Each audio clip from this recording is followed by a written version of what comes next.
Hi guys, ఎలా ఉన్నారు? మరో ఇంట్రెస్టింగ్ వీడియోతో మళ్ళీ మీ ముందుకు వచ్చాను. ఈ వీడియో చివరి వరకు చూసి నచ్చితే ఒక లైక్ వేసుకోండి. ఓకే, ఇక వీడియో స్టార్ట్ చేద్దాం. ఎద్దు ఏడాదికైనా నేర్చును కానీ మొద్దు 30 ఏళ్ళకు కానీ నేర్వడు అని వాపోతున్నారు మన ట్రేడ్ పండితులు. విషయం ఏంటంటే, కుర్ర హీరో తేజ సజ్జ నటించిన మిరాయి మూవీ బాక్స్ ఆఫీస్ వద్ద సంచలనాలు క్రియేట్ చేస్తుంది. నలుగురితో నారాయణ, కులంతో గోవింద అనకుండా డిఫరెంట్ స్టోరీస్ని టచ్ చేస్తున్నాడు. ఇంకా గొప్ప విషయం ఏంటంటే, సనాతన ధర్మ వైభవాన్ని పెంచే కథలు ఎంచుకుంటూ ఇప్పటి జనరేషన్లో భక్తిభావాన్ని పెంపొందిస్తున్నాడు. మొన్న ఒక రిపోర్టర్కి మాడు పగిలి కౌంటర్ ఇచ్చాడు సైలెంట్గా. నాకు తెలిసి ఆ ఒక కౌంటర్తో తేజ సజ్జకి చాలామంది ఫ్యాన్స్ ఏర్పడి ఉంటారు. జనరల్గా ఒక హిట్ రాగానే పెద్ద తోపులాగా ఫీల్ అయిపోయి ఎలాంటి స్క్రిప్ట్ సెలెక్ట్ చేసుకోవాలో కూడా తెలియక ఏం చేసినా జనాలు చూస్తారులే అన్న అపోహతో ఓవర్ కాన్ఫిడెన్స్తో వస్తారు కొంతమంది హీరోలు. ఆ మిస్టేక్ చేయకుండా సాలిడ్ కంటెంట్తో వచ్చాడు తేజ సజ్జ. వచ్చాడు, హిట్ కొట్టాడు. అలా ఇలా కాదు, డైరెక్ట్గా టైర్ 2 హీరోస్లో టాప్లో ఉన్నాడు. గట్టిగా మాట్లాడితే టైర్ 1కి ఎసరు పెట్టాడు.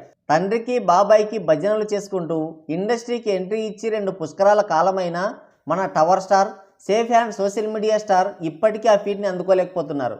సెమీ గాడ్ మూవీస్తో సూపర్ హీరో క్యారెక్టర్లు చేస్తూ old age peoples, kids, youth ఇలా అందరినీ అట్రాక్ట్ చేస్తూ పాన్ ఇండియన్ బ్లాక్ బస్టర్ని కొడుతున్నాడు తేజ సజ్జ.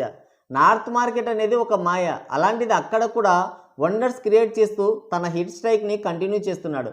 డే 1 కంటే డే 2 కలెక్షన్స్ ఎక్కువ. అక్కడ నార్త్ ఆడియన్స్ సినిమాకి టాక్ బాగుంటే ఆ సినిమా రేంజ్నే మార్చేస్తారు. ఊపు చూస్తుంటే మిరాయి సినిమాకి అక్కడ లాంగ్ రన్ ఉన్నట్టే కనబడుతుంది. నీరుంటేనే పల్లె అందం, నారి ఉంటేనే ఇల్లందం. అలాగే ఒక సినిమాకి కథ ఉంటేనే అందం. కథ చుట్టూ పాత్రకి అనుకూలంగా తిరగాలి హీరో. కానీ ప్రజెంట్ ఏం జరుగుతుందంటే, హీరో కూర్చుంటే భజన, లేస్తే భజన, వంగితే భజన, కాళ్ళు ఎత్తితే భజన, పనికి మాలిన ఎలివేషన్లు, పనికిరాని డైలాగులు, కథలో ఏలెట్టి గెలకడం, ఫస్ట్ హాఫ్కి సెకండ్ హాఫ్కి సంబంధం లేకుండా తీయడం, సినిమా బడ్జెట్లో 80% వరకు రెమ్యునరేషన్ కిందే లేపేయడం, సినిమా పీకిందని తెలిసినా కూడా టికెట్ రేట్లు పెంచి దారి దోపిడీ దొంగల కంటే దారుణంగా దోచుకోవడం, సినిమా నాగిపోయిన తర్వాత వీళ్ళు కుట్రలు చేశారు, వాళ్ళు నెగిటివిటీ చేశారని ఏడవడం. ట్రెండ్ కూడా ఇదే ప్రజెంట్. ఈ సిమ్టమ్స్ అన్నీ చూస్తుంటే మన కరెంటు బాబుకి కనెక్ట్ అవుతున్నాయేమో అనుకుంటున్నారా? అవును, ఈ ట్రెండ్కి ఆద్యుడు, ఈ ట్రెండ్ని సెట్ చేసిన వాడు మన బాబే. మన కిల్లింగ్ స్టార్ పవర్ బాబు బలవంతంగా నటించిన movie Harom Hara rice mill. Historical fictional story ఇది. మన దౌర్భాగ్యం ఏంటంటే, ఈ ఫిక్షనల్ స్టోరీలో పవర్ బాబు గారి పైత్యమే ఎక్కువ ఉంది. కంచే చేను మేసినట్లు బడ్జెట్లో 80% వరకు రెమ్యునరేషన్ కిందే మింగేసిన మన బాబు ఏలెట్టి గెలికి సినిమాని కూడా మింగేశాడు. పిల్ల హీరోలు సైతం 100-200 కోట్లు టార్గెట్గా పెట్టుకొని కొడుతుంటే బలవంతంగా స్టార్ హీరో రేస్లో ఉన్న మన కరెంట్ బాబుకి ఇంతవరకు 100 కోట్ల సినిమా ఒక్కటి కూడా లేదు. అయినా సరే రత్నాల తాతయ్య వెనక ముందు చూడకుండా 300 కోట్ల బడ్జెట్ పెట్టాడు. ఇప్పుడు వెనక్కి తిరిగినా ఏం లేదు, ముందుకు తిరిగినా ఏం లేదు. ఎప్పుడు రీమేక్ సినిమాలు చేసుకునే పవర్ బాబు దగ్గరికి ఒక స్ట్రైట్ కథని పట్టుకొని వెళ్ళాడు కృష్ణయ్య. ఇలాంటి స్ట్రైట్ కథలంటే ఆయనకి నచ్చవు. అందుకనే అలాంటి కథలు తన దగ్గరకు పట్టుకొచ్చి అందరు దర్శకులకి ఒక గుణపాఠం చెప్పాలని సినిమా చేస్తానని మాట ఇచ్చి షూటింగ్కి రాకుండా హ్యాండ్ ఇచ్చాడు. అయినా సరే కృష్ణయ్య పట్టువదలని విక్రమార్కుడిలాగా మొత్తం డూప్తోనే లాగించేశాడు. కనీసం క్లోజప్ షాట్స్ కూడా రాకుండా, డేట్స్ ఇవ్వకుండా పొమ్మనలేక పొగబెట్టాడు బాబు. దాంతో విసుకొచ్చిన కృష్ణయ్య మధ్యలోనే హ్యాండ్ ఇచ్చాడు. కృష్ణయ్యని సాగనంపి జ్యోతి కృష్ణయ్యని ముందు పెట్టి కాపీ క్యాట్ త్రివిక్రమంకుల సలహాలు, సొల్లు, సూచనలు తీసుకొని తన మెదడుకు పదను పెట్టి తన పైత్యాన్ని అంతా రంగరించి రైస్ మిల్లు సినిమాని కంప్లీట్ చేశాడు. సినిమా మొదలెట్టినప్పుడు ఆయనలో సనాతన ధర్మమే లేదు. వాళ్ళ నాన్న హారతితో చుట్టముంటించుకునేవాడు.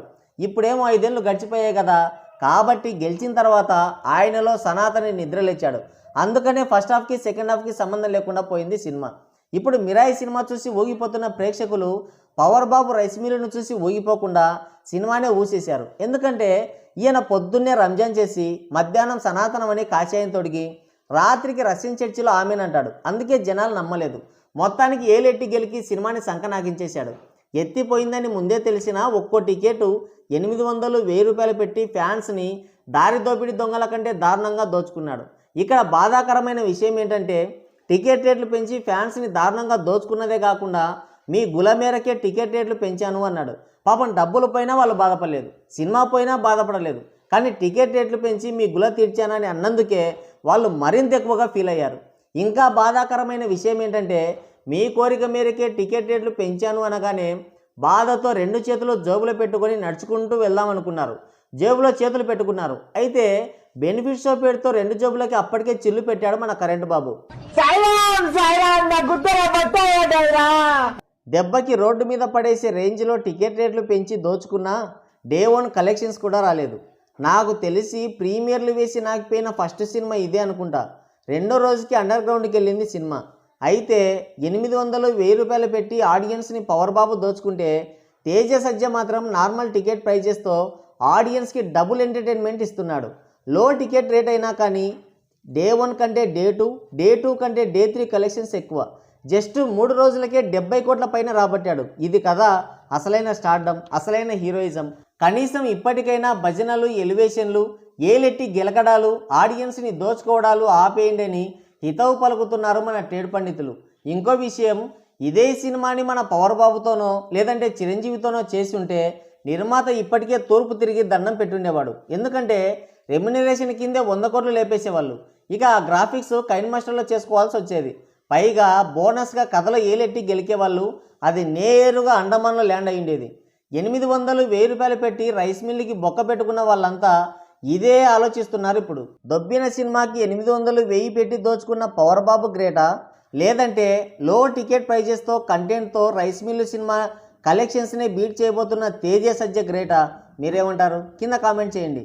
అభిమానం ముసుగులో ఆడియన్స్ని దోచుకోవడం ఎంతవరకు కరెక్ట్ అంటారు? అది కూడా కింద కామెంట్ చేయండి.